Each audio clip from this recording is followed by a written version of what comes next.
Welcome to the Gearing Roles, Gender and Economics presentation by the Centre for Diversity, Policy, Research and Practice at Oxford Brookes University. Feminist economics is the study of economics and economies with a concentration on the role that social constructs of gender play in everyday life.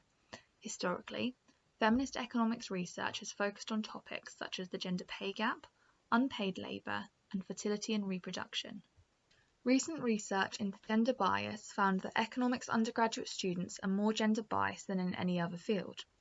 One of the reasons for this is the underlying assumption of comparative advantage of marriage taught in classrooms using the Becker model, which argues that women have a comparative advantage over men in the household sector when the same human capital investment has been made.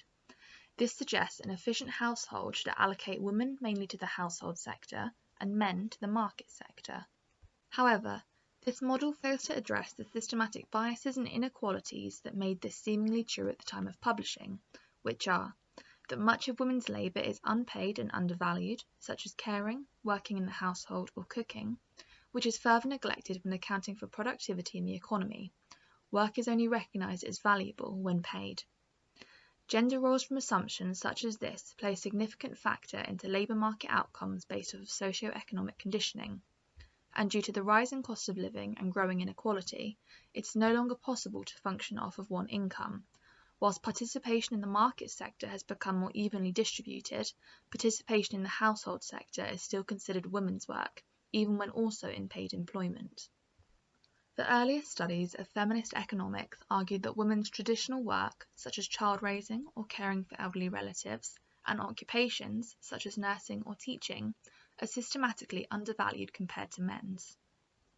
The core aspects of feminist economics can be divided by the factors of production and access to these opportunities, which can be divided into three key areas: labour, capital, and technology.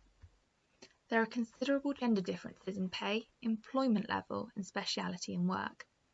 Women face significant discrimination in promotion to high status roles or in accessing sectors dominated by men, whilst men also face discrimination when accessing women-dominated sectors. However, these are usually less well paid. There is a profound gender difference in salary bargaining, in which men are more confident in proposing higher salaries and requesting regular increases. Women face discrimination in access to capital and credit, both by investors for entrepreneurship and by banks for loans. In Europe, 93% of venture money went to startups with all men founding teams in 2018. And unconscious bias in AI and banking systems often leads to women being offered smaller loans at higher interest rates due to a perceived higher level of risk. Women across the world have lower levels of access to technologies, higher rates of harassment whilst online, and lower rates of digital literacy due to a gender-digital divide. Women's access to ICT is limited in countries with marked gender disparities in education, income, political power, and cultural norms. And aggressive online environments marked by negative stereotypes, biased and conservative gender roles, and harassment impede women's access to technology. Fertility and reproduction is often cited as one of the main reasons for women's disadvantages in the labour market. There are three key interdependencies in the fertility-employment trade-off that are explored.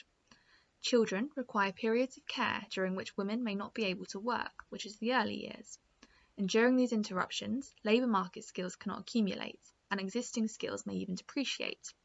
The anticipation of having children often leads women to choose occupations where the career costs of children are low. And even when women re-enter the labour market, they still perform unpaid labour through domestic and caring duties on top of their paid labour. Women's unpaid labour, such as cooking, cleaning and child rearing, is worth approximately £140 billion to the UK economy. Women tend to carry out at least 2.5 times more unpaid work than men, and this reduces their ability to engage in paid labour and contributes to long working days balancing both unpaid and paid responsibilities. Women are more likely to work in informal and unstable employment to compensate for the unpaid labour that they do. This leaves them with a lack of social protections such as pension, healthcare or paid sick leave. The women's average pension in developed economies such as France, Germany and Greece is on average 30% lower than men's. Even more interesting than gender pay inequality is gender wealth inequality. Repeated studies have shown that among those that invest, women consistently outperform men by rates of anywhere from 0.94% to 1.8%. This is partly due to a higher propensity among male investors to pick more speculative stocks and hold riskier investments. However, in the UK, there is a £15 billion gender investment gap. Women hold just £14.3 billion in investments to the £29.3 billion held by men. The goal of feminist economics is to enhance the well-being of children, women and men in local, national and transnational communities. However, the field in itself is stuck with unconscious bias, outdated assumptions and inequality of access between genders. Many women are put off the study of economics due to the overarching stereotype that economics is a study of finance, which is a disproportionately large aspect of undergraduate studies and often neglects fields such as labour, development, behavioural and feminist economics to non-compulsory, underfunded electives. This also means that men entering the field are not initiated into the field with a gender lens on research, nor do they consider intersections of inequalities such as gender, race, class, sexuality and ethnicity.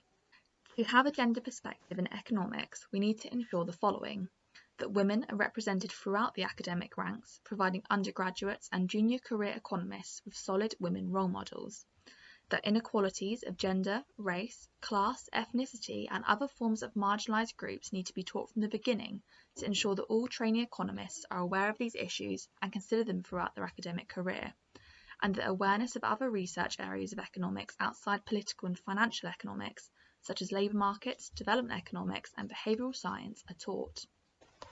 Thank you.